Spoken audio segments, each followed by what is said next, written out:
young girl is possessed by evil spirits and should not be allowed to live among us. Uneng, I agree with you. She might possess us or even our children. The villagers said to each other as they made a decision to inform the king.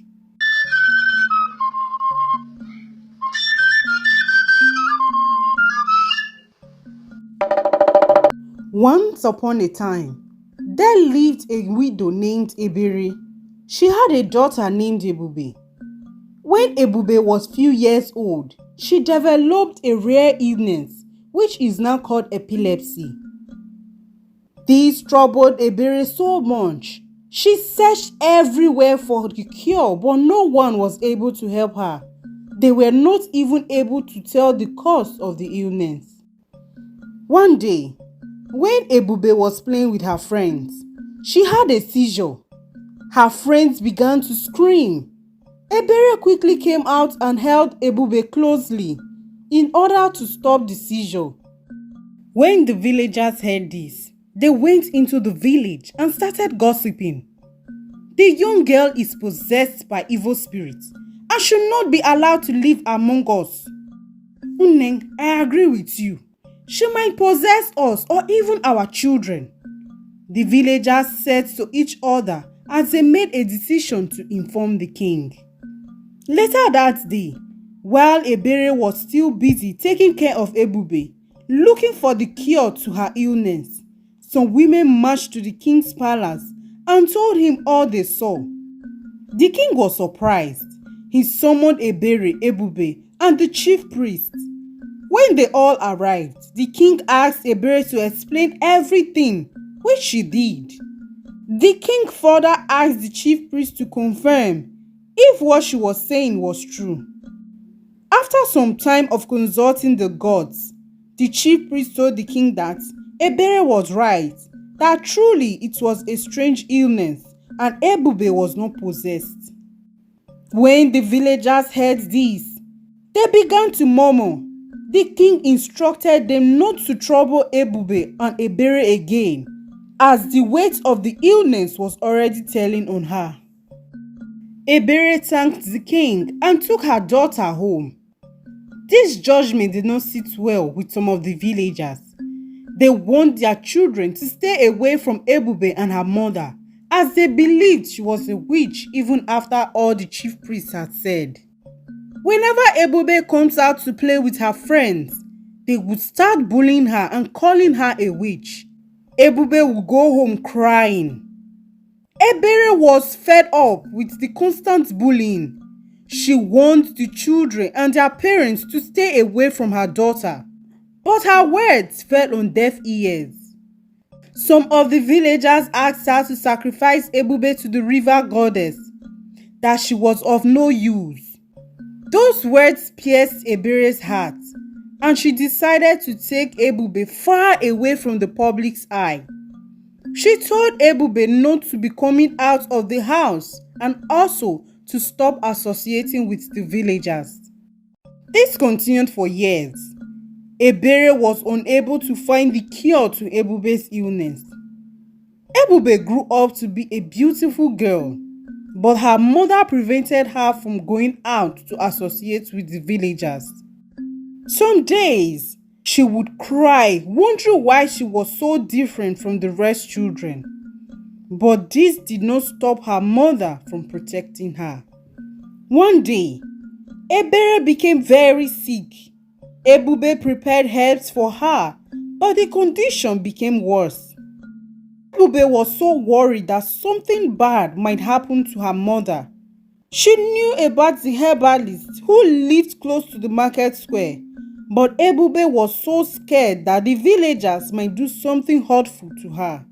She had no choice than to visit the herbalist, as that was the only way to save her mother. Ebube quietly followed the bush path so no one would see her. When she got to the herbalist, she told him everything, and the herbalist gave her some herbs to give to her mother, Ebere. On her way home, some villagers saw her and started bullying her, calling her a witch. Ebube began to cry. But before she realized it, a group of people gathered around her and they continued to bully her. When she attempted running, they caught her and began to beat her. Not too long, Ebube started having seizures. The villagers immediately left her there and ran away, and Ebube died few moments later. Later that day, Ebere became worried because Ebube had not returned from the herbalist. She decided to look for her daughter as she had never stayed out that long. She went to the herbalist, but the herbalist told her that Ebube had left his place a while ago. She continued looking for Ebube. After a while, she decided to search the bush and she found her daughter lying lifeless on the bush path. Ebere screamed and rushed towards Ebube, but she found out that her daughter had died with bruises all over her body. Ebere immediately knew that the villagers had a hand in Ebube's death. Ebere went into the market in her broken state and laid a curse on the villagers.